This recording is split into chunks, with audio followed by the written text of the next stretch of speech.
Catholics come home. That's a bumper sticker I just seen on a vehicle. So I want to talk about not so much that, but sort of like the early days and sort of the evolution of Christianity.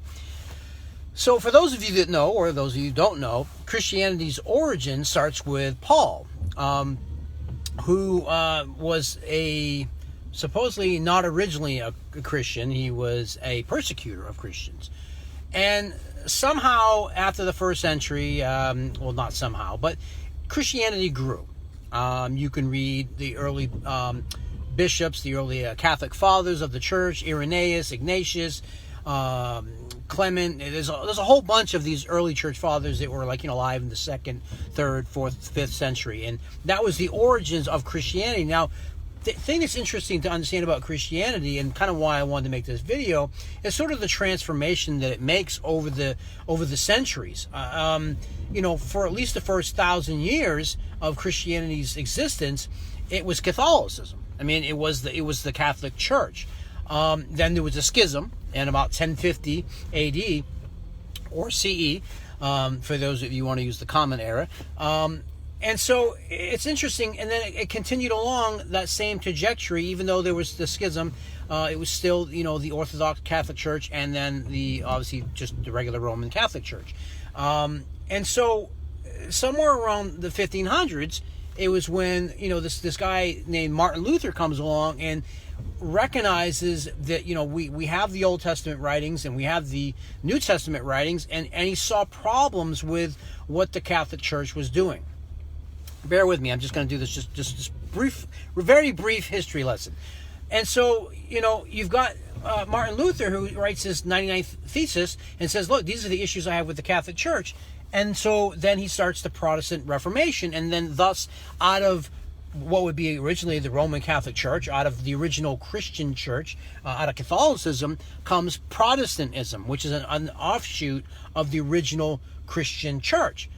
So, and then further down the road, we have more divisions, the Baptist Church, the Calvinists, on and on, the Pentecostals, all these various denominations of Protestant Christianity have these offshoots, right? So my question, and the reason I made this video was not to give you all a very quick history lesson, although that's kind of interesting stuff too, but the reason I made the video was to kind of point out bring up the question, why would a God allow that? Even going back before the New Testament, if we look at the Old Testament and what was in existence there, if that's what God had established, if he established a covenant with, with the Jewish people, why was there a need for a savior? Why? Oh, well, because why not just institute their religion of Judaism right from the get-go, with the ability to find redemption from sin and everything that supposedly Christianity can promise and deliver on? Why not just make it Christianity right from the get-go? Why would it be? But what you see is it's more than likely the best explanation isn't all the gymnastics that Christians want us to do to try to explain away why we have, Abraham and the Abrahamic religion of Judaism first before Christianity, and then we have everything I just explained to you about the origins of the Christian church. It's just man-made stuff, and we're just making stuff up ad hoc, and that's the best explanation. Not that this was originally how a God had this set up, because if it was how a God had it set up, what sense does it make? Wouldn't it have just made sense to cut the whole sacrificing and everything and just say, my son Jesus Christ died on the cross way back in the Garden of Eden time? I mean, it's a bunch of BS, if you ask me. I mean, I can see that now, having been removed from Christianity and being able to kind of take the what I believe to be the blinders off and pull the wool from my eyes and look at the religion of Christianity with a more critical eye. Now, I know there's people out there that still believe it, and they're probably going to continue to believe it because the explanations that they've gotten from Christian scholars is sufficient. Is of a sufficient level to let them feel some sort of comfort that, oh, well, yeah, that makes kind of sense. Well, I've listened to those arguments too, like Thomas Aquinas and some of those things, and I'm like, okay, maybe I can't fully debunk those theories because I'm not a scholarly type, but they don't hold water for me. Now, I get it that they may for you if you're a Christian, and you may find the arguments that the apologetics folks in Christianity make, you might find all of that very compelling. Well, I've listened to a number of their arguments. I've listened to the Gary Habermases. I've listened to the Josh McDowells. I've listened to the William Lane Craigs, and it's all just assertions. It's all just making claims. Is there some sort of rationale that they use that say, oh yeah, the best explanation for the empty tomb, William Lane Craig would say, is that Jesus rose from the dead? Well, that's assuming that there was an empty tomb. There's a bunch of assumptions that are being made. Now, I don't know that there wasn't, and just because there's a book that says there was, it doesn't mean, well, then I have the burden of proof to disprove something that's in a book. I mean, have you ever heard of fairy tales? Have you ever heard of stuff that's just made up? And that's what I believe we're dealing with, we're dealing with like mythology, but on a Christian scale. Anyways, I digress entirely too much. So the point of the video, what I wanted to cover was basically just that Christianity's origin was Catholicism. And why would a God allow for the transformation to happen the way that it did? Now, Christians might respond to this question I'm posing by saying, well, this is what we see with the transformation that's taken its place from the very early days of Paul when he wrote all of his epistles to where we have Christianity today. The reason it's made all these offshoots and this and that is because no two men can agree. And, they're just, but why wouldn't God prevent all of that? All that causes is division within the church. And you Christians can acknowledge this because there's division within your Christian church, whether you're Catholicism or whether, you can't agree on whether abortion is this or that and it's different. Same thing happens in Protestant Christianity. They can't agree. You have so many different variations of churches and universalist churches which, accept, gays and lesbians and homosexuals. I mean, which I have no problem with. It's not an issue for me.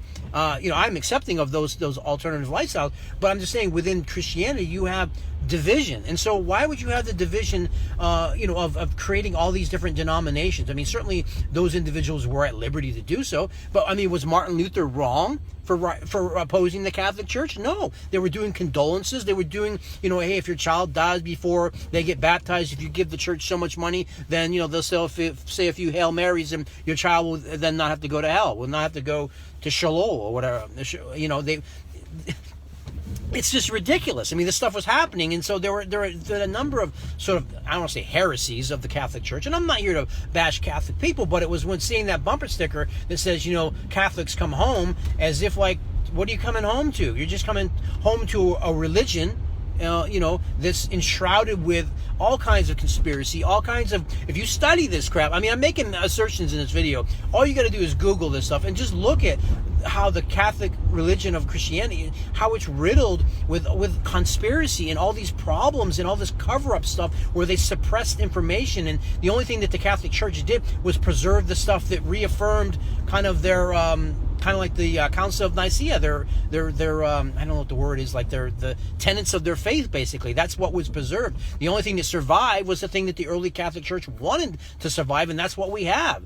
Anything else, they suppress, and you can find out this on your own. Just Google it, look it up.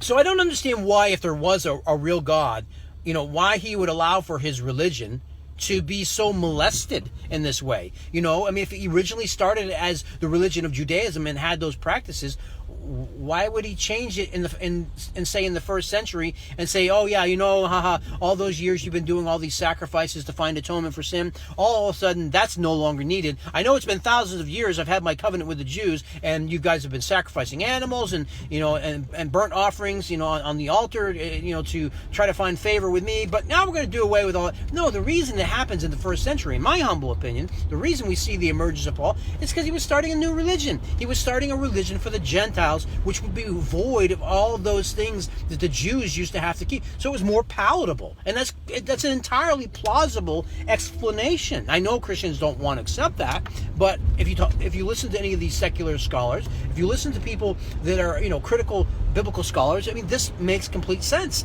that this is what happened. And that the reason we see the evolution that we see within Christianity is because it's just all made up. That it's not really of God. It's not really of a divine nature. That doesn't even exist. God doesn't most likely even exist. So, in closing, I just want to say that I appreciate your support of biblical criticism. I know that not all of my videos are where I give outstanding empirical data and evidence, for you to go look up this stuff for yourself. I always refer you back to Google, because Google is a great place to go and look up things, and you can cross-check the things that I'm saying and find out. Now, I'm sure you'll also find out there, if you're in the affirmative camp that Christianity is most definitely true, you're going to find things that are going to support that belief so that you can continue to believe. And all I'm trying to do here is just raise sort of, your consciousness, your awareness to the naysayers out there who actually have some solid foundation in which to make their claims that Christianity is just a man-made religion. Take care.